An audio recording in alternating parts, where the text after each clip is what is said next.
Diobass TV xibaar yu wér te wóor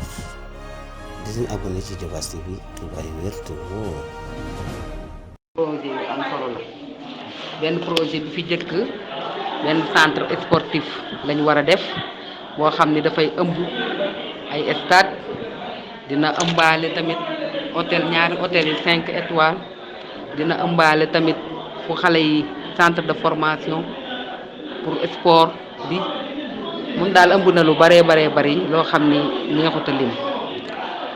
beneen projet bi jëm ci wàllu industrie boobu tamit 10 hectares yi lañ ko jagleel mu amaat beneen projet boo xam ne dafay jëm ci wàllu habitat ndax yéen a ngi doon dégg ñuy wax smart city te ministre Alioune Sarr moom la doon campagne ci élection locale yi yàlla dogal projet boobu ñii doon ay partenaires yu ko war a financer loolu. beneen bi tamit jëm ci agri business ku nekk xam na ni Diobass zone agricole la kon ñeenti projet yooyu moo ëmb projet bi tamit toll ci 750 millions de dollars buñ ko dee xool ci CFA mu doon 500 milliards projet 500 milliards nag ci commune bu Notto Diobass kenn ku nekk gis na ni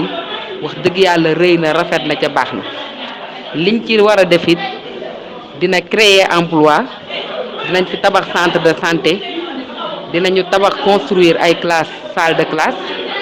dinañu defaraat suñu mairie bi nga xam ni moom la ñu nekkee waaye dinañu dimbali tamit ndaw ñooñu nga xam ni am nañu xam-xam ñu gën a mën a conserver seeni valeur ba mën a dimbali seeni population. centre de formation professionnelle tamit dina am ngir ñu tàggat ndaw ñooñu ñu mën a ami métier ndax bu fekkee ni amoo métier day am lu bari lu ñëw loo xam ne doo ci mën a yëngatu. ñu ni tamit dina créer 2000 emplois 2000 yooyu ñu ni 50% yi Notto Diobass moo koy moom kon dina am 1000 jeunes yoo xam ne dinañ fa mën a liggéey ci diggante bi nga xam ne ci la ñuy construire ba kii centre bi taxaw. dina am tamit 500 yoo xam ni dinañ leen jël ci entretien ak yooyu boobu tamit dinañ ci amaat 250 xale. projet bi tamit ñoom ñu demandé ni suñ ñu ko délibéré lee tey rek fii ak 6 mois dinañ mën a ñëw tàmbale ko te wax nañu ni jeu olympique bi bëgg nañu balaa ñu cay egg projet bi dina pare ca loolu fii ak 3 ans la kon mu doon partenaires yoo xam ni alhamdulilahi rabbil alamin la Diobass di wax. présenté nañ ñu tamit bu fekkee ni projet bi pare na ba ñu construire ba pare naka la war a mel bi ñu ko xoolee ñun ñëpp suñu xool dafa sedd ndax xam nañ ne lii du caaxaan. ñu nit tamit ci conseil municipal bi fi teew demandé nañ leen ni leen suñu sañoon ngeen dooleel ñu ci ay piste yoon yoo xam ne dañ koo goudronné ndax soo waree dem ca centre ba di jaar ci rang-rang gënul te neexul. wax nañ leen tamit ndaw ñi amuñu kër goo xam ni fa la ñuy daje di fa def seeni mbir ñu ni leen bu ñu sañoon am maison de la jeunesse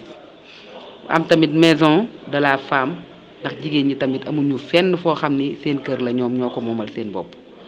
stade bu Babac bii tamit bokk na ci projet yi nga xam ni dinañ ko améliorer waat ba mu méngoo ak jamono kon daal ci gàttal tey projet bu am solo moo daje taxoon ñu daje bi ñu pareet conseil bi yépp voté nañ ko ndax ñëpp ci kontaan ñëpp ko rafetlu ñëpp ñoo ko yàkkamti. maire tamit fekkewul waaye demandé na ñu def benn convention boo xam ni waa COSMEL dañ ciy bokk conseil municipal bi tamit bokk ci su ko defee bu ëllëgee ak si biir bu amee benn gàllankoor dinañ mën a situer responsabilité yi su dee ñun ñoo def lu ñu warul def wala ñoom ñoo def lu ñu warul def su boobaa atte gi dina yomb. mu waxaatit ne nañ taxawal benn commission boo xam ne day topp liggéey bi lépp loo xam ne ñoom diggee nañ ko su waxtu wa jotee ñun leen defee leen ko nii defee leen ko naa nga xam ne daal day doon travaux participatifs yoo xam ni ñun ñëpp dañ ciy gisandoo suñu bopp.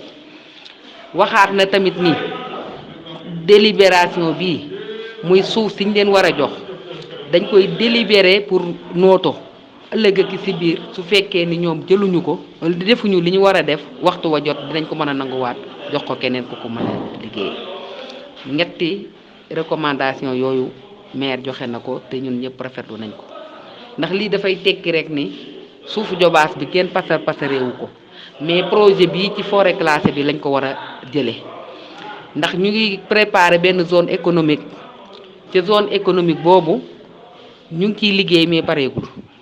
ndax 300 hectares lañ fa demandé nga xam ne lépp loo xam ni jëm na ci wàllu développement wàllu industrie wàllu unité yaag yëpp ñu nga xam ne dañ ko mën a def foofa mais projet bii nag tey war a tàmbali te ñu nangul ko délibération bi ñëpp délibéré ko à l'unanimité ñu ngi koy rafetlu di ñaan yàlla suñu boroom antul ko lii rek la ñuy doyee maire ndax lu état du Sénégal waroon na jëggaane indi ko tey bu ko ab maire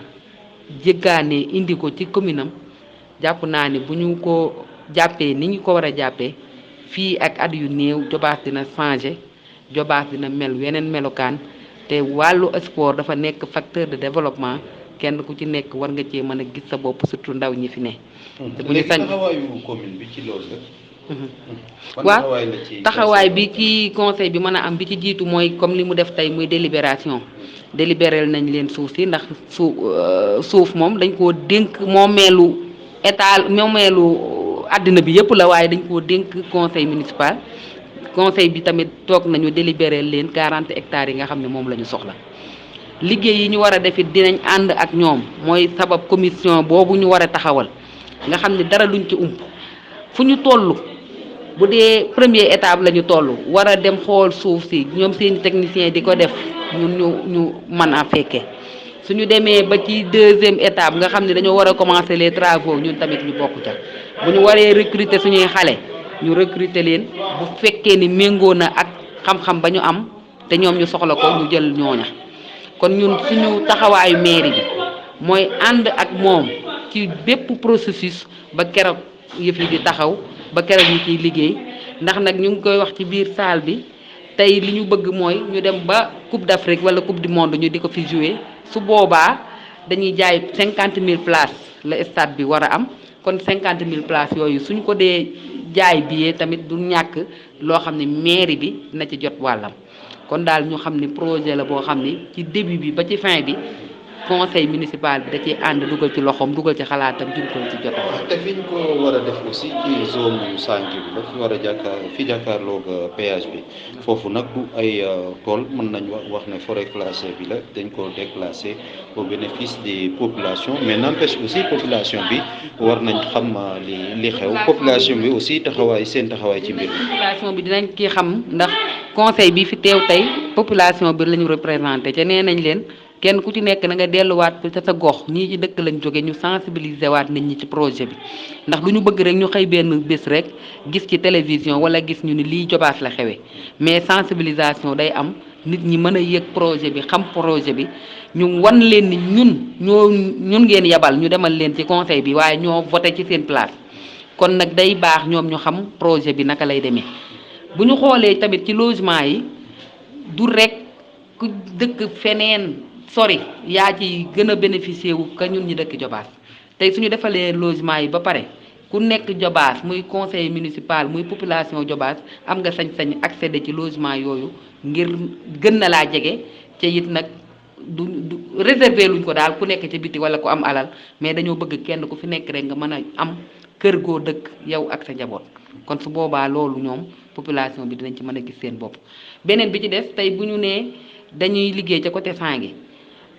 duñu xaar ña fay liggéey dinañ lekk dinañ naan kon waa Sange dinañ jënd lekk dinañ defar lekk jënd indi ndox jaay leen ñoom ñu jëfandikoo ko kon dinañ ci mën a gis seen bopp ñoom tamit ci kàttanu yàlla gis nañu ni foofu tamit dafa jege aéroport Diass tamit dafa jege Ila Touba bi ca ba noppi tamit jege na Mbour te gis nañu ni zone boobu mu war a nekkee Diamniadio 2 daal laa fi gis man wax dëgg yàlla ndax la fay am ñu war ko faa def Diamniadio rek la am te am na luñ fi war a def te amul Diamniadio kon Diamniadio 2 la na ko Jobaas gépp te yegg seen bopp seen fukki loxo te xam ne seen dooma ko dox ba indi ko kon population bi war nañ cee mën a gis seen bopp. xam naa benn baat rek ci résultat élection législative yi ñuy xaar sax nii analyse bi ngay def ci résultat Diobass yi ak résultat département bi gis nañ ne département bi lii di Yewwi Askan Wi moo ko gagné mais fii ci Diobass mën nañu wax ne Benno Bokk Yaakaar moo ko gagné ban gis-gis nga am ci résultat yi fii ci Diobass ak ci département bi. waaw gis-gis bi ñu ci am Diobass yàgg naa sauver département de Thiès mais tey li ñu rawe ci biir Thiès commune rawe ñu ko ci zone Jandeer bi moo tax résultat yi Diobass am mënut a effacer gàllankoor bi ñu waroon a am tey bu ñu xoolee Noto am na plus de 6200 et quelques votants 6200 et quelques yooyu su duggoon ci 10 000 et quelques yi nga xam ni moom la Yewwi gagné Thiès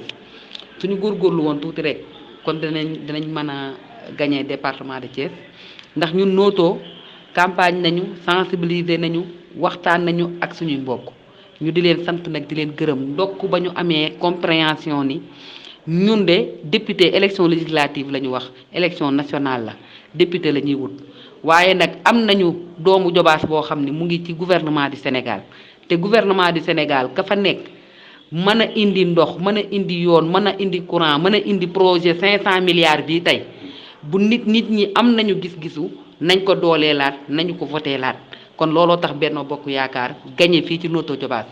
ndax nag amuñu woon candidat titulaire mais am na beneen coalition bu fi amoon candidat boobu fi am ñun dañ koo duma yu metti fa mu voté sax xale ya bureau xale ya la xale yaa ko fa gagné kon nit ñi am nañu dégg-dégg liñ leen doon waxit